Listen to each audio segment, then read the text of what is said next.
मित्रांनो, लग्नानंतर होईलच प्रेम मालिकेच्या आजच्या भागामध्ये आता शारदा ही काव्याला समजावत असते, अगं बाळा, आजपर्यंत आपल्या नंदिनी ताईने काय केलंय की दुसऱ्यांची मोडलेली लग्न फक्त जुळवून दिली, जमवली आहेत. पण जर आत्ता या क्षणी तू डिवोर्स घेतला पार्टपासून, आपल्या नंदिनी ताईचं काय होईल ग? जर तू जीवाबरोबर लग्न केलं तर तिचं दुसऱ्यांदा लग्न नाही मोडणार का? असं म्हणून जरा शारदा हायपर होते. काव्याला आता आपल्या आईची ही अवस्था पाहवत नाही. मग आता लगेचच ती म्हणते, आई अगं ऐक ना, मी काय सांगते तू जरा ऐक. अगं पार्थ आणि नंदिनी ताई परत असं एकमेकांबरोबर लग्न करू शकतातच ना, ते एकमेकांबरोबर लग्न करतील, मी आणि जीवा एकमेकांबरोबर लग्न करतो, म्हणजे हा गुंताच सुटेल. आई जरा समजून घे तू. अगं आम्ही एकत्र राहू, सगळं आपापल्या जागेवर अगदी व्यवस्थित होईल, एकदम परफेक्ट होईल. एकदाच तू या गोष्टीचा जरा विचार कर आई, प्लीज प्लीज. अगं आई, तू ताईला ज्या ज्या गोष्टी सांगायचीस ना, त्या सगळ्या गोष्टी मी करेन. मी नवऱ्याला खुश ठेवेन, सासरच्यांची मनं जिंकेन, मी सगळ्यांना खुश ठेवेन आई.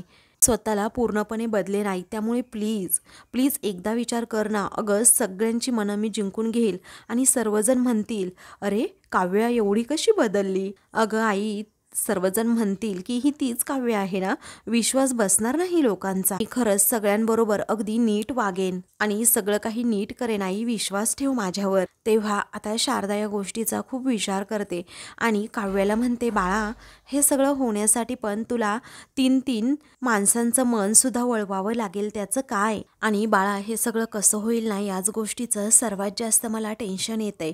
असं म्हणून शारदाला आता अजूनच त्रास होऊ लागतो. तेव्हा आई, असं म्हणून काव्या तिला शांत राहायला सांगते. तेवढ्यातच नंदिनी तेथे येते आणि विचारते, कसलं टेन्शन? आता नंदिनीने सगळं काही ऐकलं की काय, हा प्रश्न काव्याच्या मनात येतो आणि शारदाच्या सुद्धा. तेव्हा त्या दोघीही आता खूपच घाबरतात. मग काव्याला आता मोठा धक्काच बसतो. तेव्हा ती लगेच मागे पाहते, तर इकडे लगेचच रम्याने एक आयडिया केलेली असते. जीवाचा रूमसुद्धा तिने अगदी छान असा डेकोरेट केलेला असतो. त्याचबरोबर आता पार्थचा रूमसुद्धा ती डेकोरेट करत असते. मस्त असा बेड सजवलेला असतो. पूर्ण रूममध्ये हार्ट शेपचे लाल तिने आता बलून्स लावलेले असतात.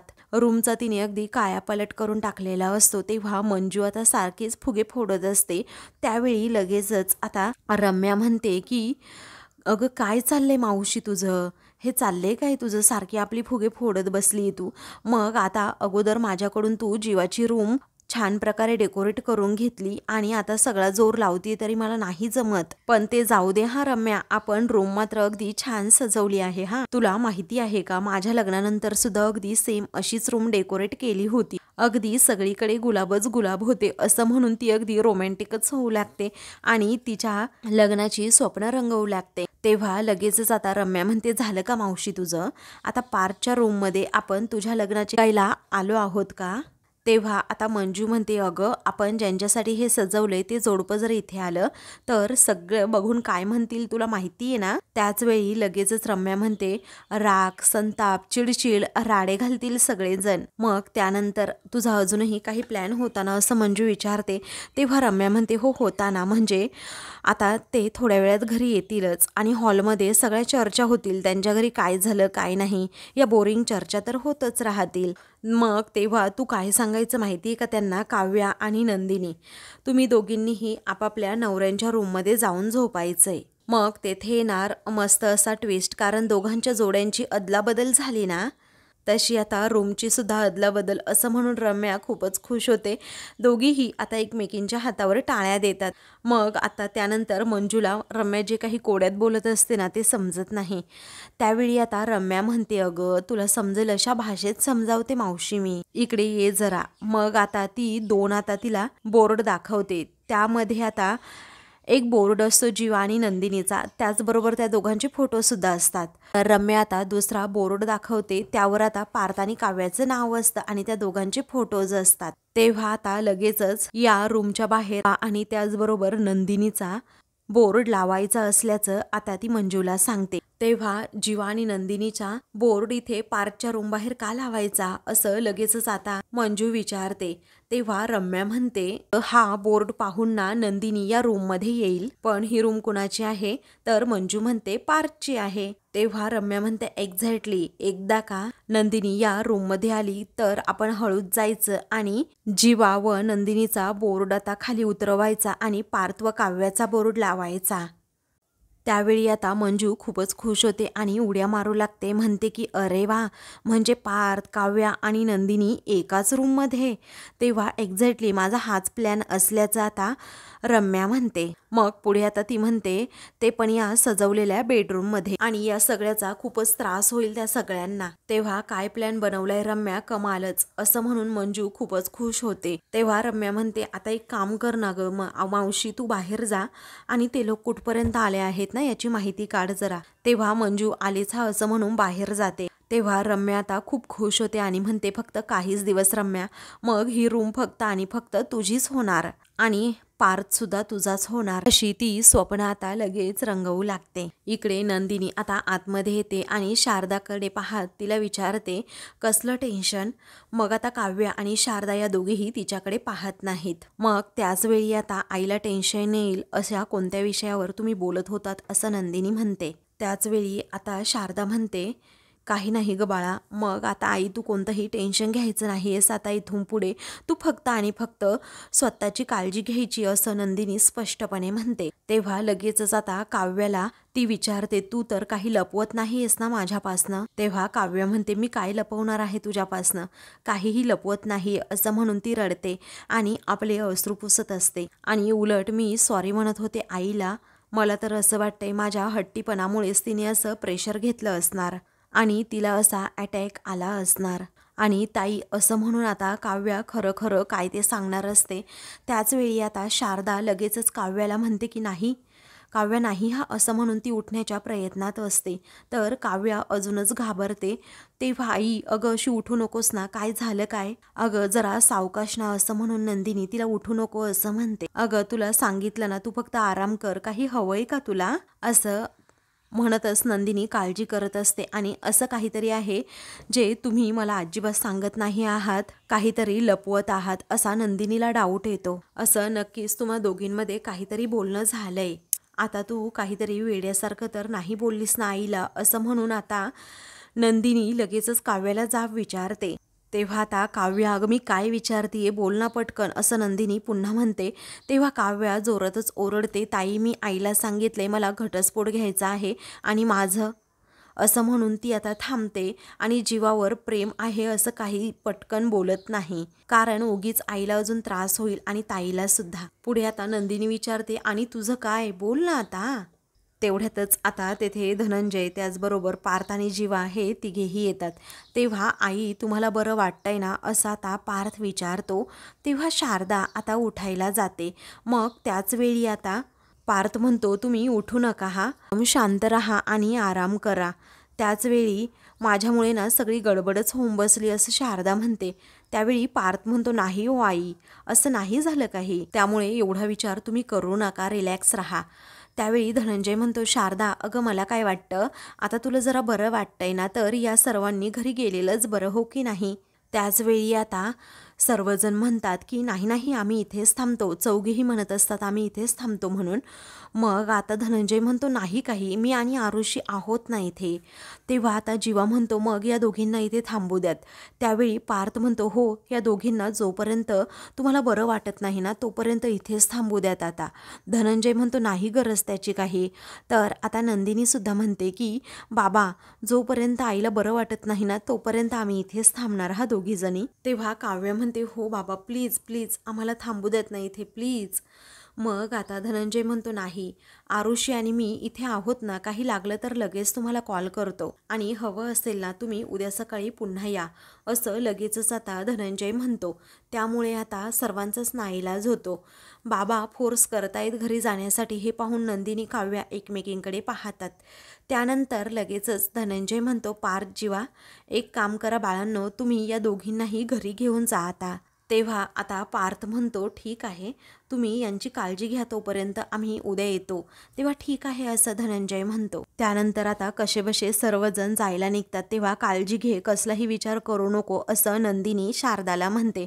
तेव्हा शारदाने काव्याचा हात असा पकडूनच ठेवलेला असतो, तर काव्या खूप रडत असते आणि लगेच तेथून जाते. धनंजय आता विचारतो, शारदा अगं मुली तुला येऊन भेटून गेल्या, जावयांनी अर्ध्यातूनच गाडी अशी फिरवली, तुला आता जरा बरं वाटत असेल ना? मग आता शारदा काहीच बोलत नाही. तेव्हा असं अचानक झालं काय, तू कसलं एवढं टेन्शन घेतलंय असं धनंजय पुन्हा पुन्हा विचारतो. अगं काही आहे का तुझ्या मनात, माझ्यापासून काही लपवत तर नाही ना असं धनंजय काळजीनेच विचारतो. पण शारदा काहीच बोलत नसते. इकडे नंदिनी, जीवा, त्याचबरोबर पार्थ, काव्य हे घरी आलेले असतात. घरात आल्याबरोबरच मानेनी विचारते, नंदिनी बाळा कशी आहे आई आता? तर नंदिनीच्या डोळ्यात पाणी येतं. मग पार्थ म्हणतो, आता ठीक आहेत आई, आता अगदी नॉर्मलला आल्या आहेत. तेव्हा मानिनी म्हणते, हे ना बाळा सगळं भयानकच झालं ग, पण तुम्ही असे लगेच निघून का आलात? तिथे थांबायला हवं ना तुम्ही? जर काही मदत लागली तर आपल्यापैकी नको का कोणी? तेव्हा नंदिनी म्हणते, आम्ही थांबणारच होतो, परंतु बाबांनी हट्टाने आम्हाला इकडे पाठवून दिलं. आता बाबा आणि आरुषी आहेत तिथे, उद्या मी हॉस्पिटलमध्ये जाऊन येईल. तेव्हा मानिनी म्हणते, हो काही हरकत नाही, आम्ही उद्या येतो सकाळी तुझ्याबरोबर, चालेल ना? तेव्हा ठीक आहे असं आता नंदिनी म्हणते. अगं अगोदर तर मला असं वाटलं की तुम्ही घरी सर्वजण जेवून गप्पा मारत असाल आणि म्हणूनच जरा उशीर झाला यायला. मी कॉलसुद्धा तुम्हाला केला नाही. अगं नंतर समजल्यानंतर मीही घाबरलेच ग, पण असं अचानक झालंच कसं असं मानेनी विचारते. तेव्हा नंदिनी काव्याकडे पाहते, तर काव्या रडत असते. तेव्हा जीवा आता म्हणतो, अशी अचानक कोणती गोष्ट घडत नसते ग आई, कारण आपल्यात अशा हळूहळू गोष्टी या साठत जातात आणि ज्या आपल्याला कधीही म्हणजे कधीही व्यक्त करता येत नाही, मग त्या अशा आतल्या आतच दबून राहतात आणि मग त्यानंतर घुसमट वाढत जाते आणि मग एके दिवशी त्या सगळ्याचा अचानक असा स्फोट होतो. असं आता जीवाने बोलल्यानंतर काव्या खूप रडत असते. तर सर्वांच्याच मनात आपापल्या पार्टनरबद्दल आता वेगवेगळ्या भावना येत असतात. तेव्हा नंदिनी सुद्धा आता रडत असते आणि लगेचच जीवाकडे पाहते, कारण त्याच्या बोलण्याचा अर्थ कुणाला समजत नाही. नंदिनी आणि पार्थ हे दोघेही आता जीवाकडे सतत पाहतच राहतात. तेव्हा जीवाच्या मनात नक्की चाललंय तरी काय हे मानिनीला कळत नाही. तेव्हा ती विचारते, बाळा जीवा अरे काय झालं? तेव्हा जीवा आता भानावर येतो आणि सगळ्यांकडे पाहत म्हणतो, आय एम सो सॉरी, कारण मला असं काही म्हणायचं नव्हतं असं म्हणून तो डोक्यालाच हात लावतो. तेव्हा मानिनी पुढे जाते, त्याला समजावत म्हणते, बाळा नको काळजी करू, सगळं काही होईल, अरे ठीक. हे बघ आधीचं सगळं संपून गेलं आणि माणूस रिता झाला ना की नव्याने सुरुवात होते बाळा, सगळं सुधारेल बाळा, परिस्थिती सुद्धा आणि प्रकृती सुद्धा. आता अजिबात नको एवढा विचार करू, सगळं काही ठीक होईल हा असं म्हणून लगेचच आता ती जीवाला समजावते. चला तुम्ही जा आता आराम करा असं म्हणून लगेचच ती आराम करायला त्यांना त्यांच्या रूममध्ये पाठवते. त्यानंतर मंजू लगेचच आता तेथे येते आणि म्हणते, अरे वा आलात तुम्ही, कसे आहात, बरे आहात ना? बरं ठीक आहे. नंदिनी, काव्या, एक काम करायचं तुम्ही आता दोघींनी, आजपासून तुम्ही आता श्रेयाच्या रूममध्ये नाही झोपायचं हा, आपापल्या नवऱ्यांच्या रूममध्ये झोपायचं. हे ऐकताना आता सर्वांच्या पायाखालची जमीनच सरकते. सर्वजण असे एकमेकांकडे पाहतच राहतात.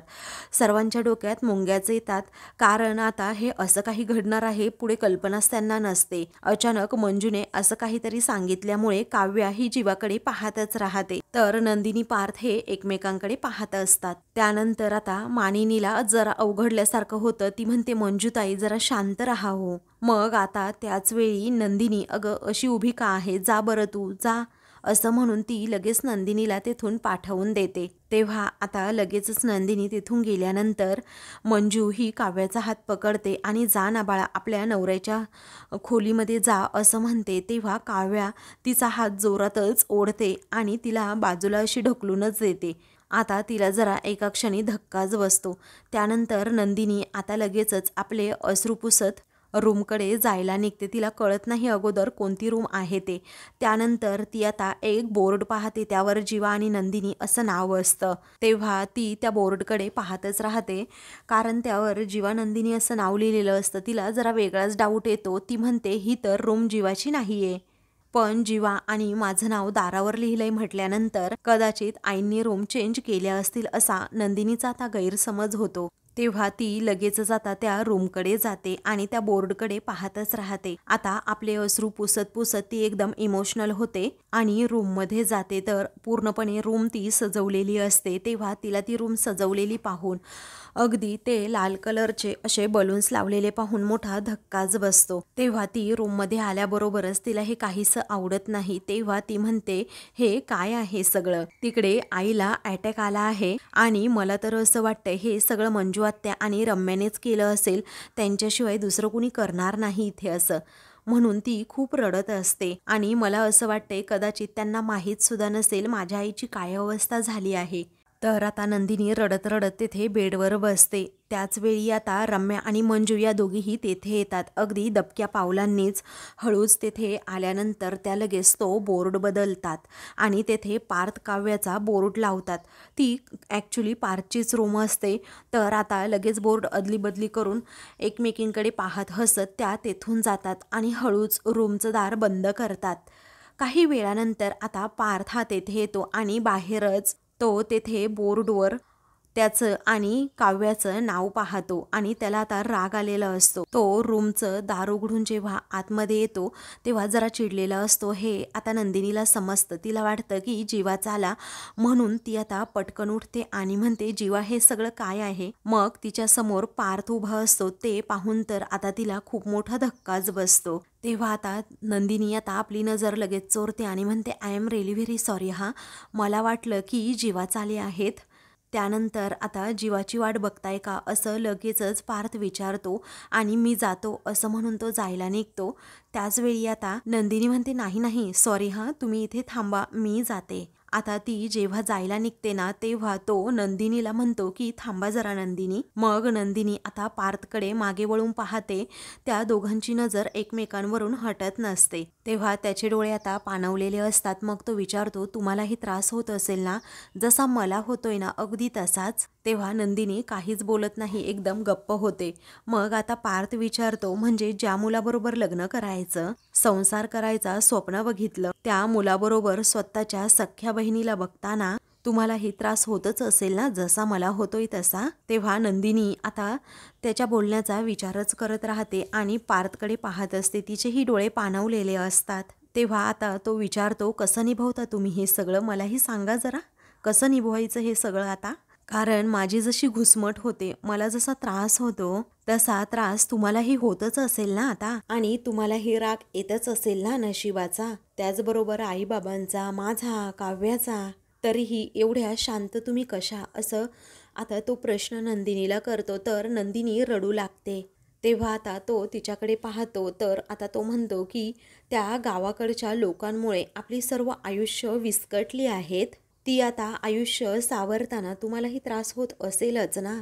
तेव्हा आता नंदिनी म्हणते, हो त्रास तर होतोच ना, मलाही खरंच खूप त्रास होतोय, पण काय करायचं, ऑप्शन नाही आता. अहो आपल्या लग्नाच्या मंडपामध्ये तुम्हाला काव्याशी लग्न करताना बघून मलाही खूप त्रास झाला. कारण ज्या मुलासोबत माझं लग्न ठरलं होतं, ज्याच्याबरोबर मी संसाराची स्वप्न रंगवली, आता त्याच्या धाकट्या भावाबरोबर आयुष्य काढायचं म्हटल्यानंतर आता मलाही खूप त्रास होतो, तेही त्याच्यासमोर, एकाच घरामध्ये.